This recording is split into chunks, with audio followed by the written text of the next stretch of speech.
जितने भी बयान आए हैं वो सनातन संस्कृति के खिलाफ आए हैं।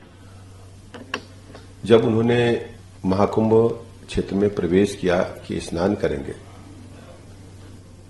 तो हम सबको अच्छा लगा, हमने स्वागत किया। लेकिन एक बयान उनका लगातार प्रदेश देश की जनता बहुत गंभीरता के साथ देख रही है और मनन कर रही है। उन्होंने कहा कि संगम तट पर त्रिवेणी में, प्रयागराज में, महाकुंभ परिसर क्षेत्र में कैबिनेट का आयोजित करना राजनीतिक है और उन्होंने मुलायम सिंह जी की प्रतिमा जिन लोगों ने कुंभ क्षेत्र में लगाई है वहां जाकर के उनसे मिलना, क्या ये पॉलिटिकल नहीं है? पॉलिटिकलाइज करना नहीं है? राजनीतिकरण नहीं है महाकुंभ का? भारतीय राजनीति में इस प्रकार की दोरंगी नीति जनता स्वीकार नहीं करती है। अखिलेश यादव जी को अपने गिरेबान में झांकना चाहिए और यह सोचना चाहिए कि एक तरफ आप उंगली उस परंपरा के खिलाफ उठा रहे हैं जो सनातन संस्कृति है, जो सदियों से, सैकड़ों व हजारों वर्षों से परंपरागत ढंग से महाकुंभ आयोजित हो रहा है। जहां तक व्यवस्थाओं का सवाल उन्होंने उठाया, उनसे पूछिए जब उनके कार्यकाल में महाकुंभ का आयोजन हुआ था किस प्रकार की अव्यवस्थाएं थी, गंदगी का साम्राज्य, रैंपेज हुआ था, भगदड़ हुई थी, कितनी जाने गई थी। उनके पास जवाब नहीं है इसका। उनकी विचारधारा ही नहीं है कि सनातन संस्कृति को पुष्पित पल्लवित होते देखें। हमेशा वो नकारात्मक बातें करके लोगों को दिग्भ्रमित करने का असफल प्रयास करते हैं और समाजवादी पार्टी के डीएनए में तुष्टीकरण है। समाजवादी पार्टी की राजनीति में एक वर्ग को खुश करने की बात है। मैं कह सकता हूं कि आज महाकुंभ परिक्षेत्र में देश दुनिया के लोग आए हैं और उत्तर प्रदेश सरकार ने जिस ढंग से व्यवस्थाएं की हैं सब लोग तारीफ कर रहे हैं। जब माननीय मुख्यमंत्री योगी जी के नेतृत्व में उत्तर प्रदेश कैबिनेट की बैठक महाकुंभ परिक्षेत्र में हुई तो देश दुनिया के लोगों ने माना कि वास्तव में उत्तर प्रदेश सरकार ने अच्छे निर्णय वहां लिए।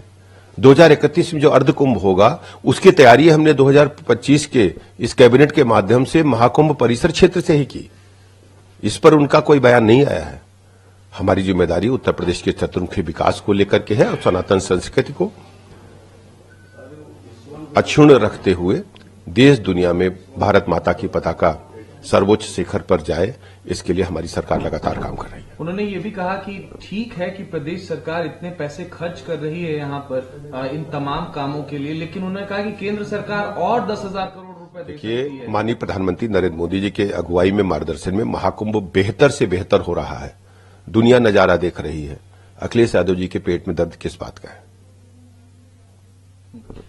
इसके इतर भी सर हम देखें तो उत्तर प्रदेश के पूर्व मुख्यमंत्री अखिलेश यादव पहले हरिद्वार में स्नान करते हैं। वो कह रहे हैं कि किसी के बुलावे की हमें आवश्यकता नहीं थी। देखिए, ये सच्चाई है। सनातन संस्कृति सबकी है, उनको स्वीकार करना चाहिए।